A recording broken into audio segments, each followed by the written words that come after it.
In a small village, nestled among towering trees, there lived a boy named Yuns. He wasn't the strongest child, nor was he from the wealthiest family. But what set Yuns apart was his boundless curiosity. He was a collector of questions that no one else seemed to ask. Why do birds take to the sky?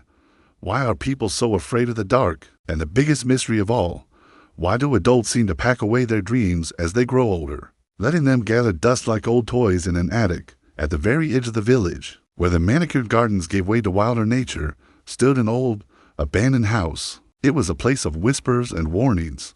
The adults of the village, with their practical minds, would simply say it was empty, a forgotten shell. The children, however, with their vibrant imaginations, wove tales of ghosts and strange noises, declaring it haunted. But Yuns, ever the skeptic, believed neither story. He felt there was something else to discover, a truth hidden behind the overgrown ivy and weathered wood. One afternoon, under a sky painted with soft, gray clouds, Yuns decided it was time to uncover the house's secret. He took a deep breath, gathered all his courage, and pushed open the heavy front door. It let out a long, slow creak, like a giant yawning after a century-long nap. He stepped inside, his senses on high alert, expecting, well, he wasn't sure what to expect. But what he found wasn't frightening at all. The air was thick with the scent of old wood and forgotten time. The only furniture was a simple wooden chair standing silently in the corner, and a thick blanket of dust covering everything. And on the far wall, there was a large, unadorned window. It was this window that drew him in. Yuns walked towards it, his footsteps echoing softly in the quiet room. He peered through the glass, expecting to see the familiar sight of the village trees and the cloudy sky. But he froze, his breath caught in his throat.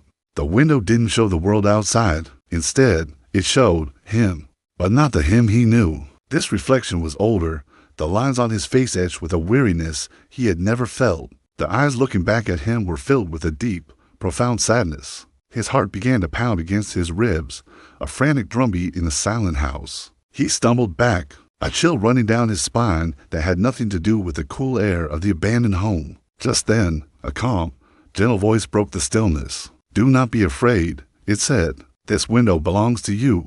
Startled, Yuns spun around. Sitting on the simple wooden chair, as if he had been there all along, was an old man. He hadn't noticed him before. The man's face was a road map of a long life, his eyes kind and warm. Yet they seemed to hold countless stories, like ancient libraries filled with tales of joy and sorrow. The old man gestured towards the window with a slight nod of his head. "This window," he explained, his voice soft but clear, "it shows what we hide deep inside ourselves. When children look into it, they see their biggest fears and their wildest dreams, often tangled together. But when adults look, they see what they have forgotten, the passions they let go of, the promises they made to their younger selves." Yuns, still shaken, found his voice. It came out as a whisper. Why do I look so sad?" A gentle, knowing smile touched the old man's lips. "Because, young Yuns, you are afraid. You are afraid of growing up and losing the very thing that makes you who you are, your curiosity. You fear becoming one of the adults who forgets how to ask why." The old man's words hung in the air, resonating with a truth Yuns hadn't even admitted to himself. He turned back to the window, his fear now mixed with a newfound understanding. As he gazed into it again, the image began to shift and change.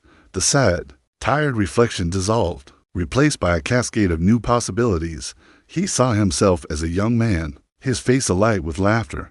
He saw his hands deftly sketching wondrous machines and beautiful landscapes. He heard himself asking questions, not just to the wind, but to scholars and inventors. He saw himself helping others, sharing his knowledge and his light with the world. He saw a future where his curiosity didn't fade, but instead became the engine of a joyful and meaningful life. "You see," the old man said softly from his chair, "you still have a choice. The path isn't set. This window, your inner world, it never truly closes. You can always look inside." Yuns left the house that day feeling different. A weight he didn't even know he was carrying had been lifted from his shoulders. He walked back into the village not with fear, but with a quiet, powerful promise he made to himself. He would never stop asking questions. He would never stop dreaming. He would nurture his curiosity like a precious flame, making sure it never flickered or died out. Years passed, and Yuns grew into a man known throughout the land for his wisdom, his kindness, and his unquenchable thirst for knowledge. But something else happened in the village. The old, abandoned house was no longer a place of fear. Instead, it became a sanctuary. Villagers who felt lost, confused, or disconnected from their purpose found themselves drawn to the quiet space. They wouldn't always go inside, but just sitting near its walls seemed to bring a sense of peace and clarity. And sometimes, when the afternoon sun slanted through the trees just right, the large window inside the house would seem to glow with a soft, warm light, visible even from a distance. It was a gentle, constant reminder to everyone in the village, a reminder that it's never too late to look inside, to reconnect with your dreams, and to remember who you truly are. Thank you for watching. If this story resonated with you, consider subscribing for more tales that make you think and feel.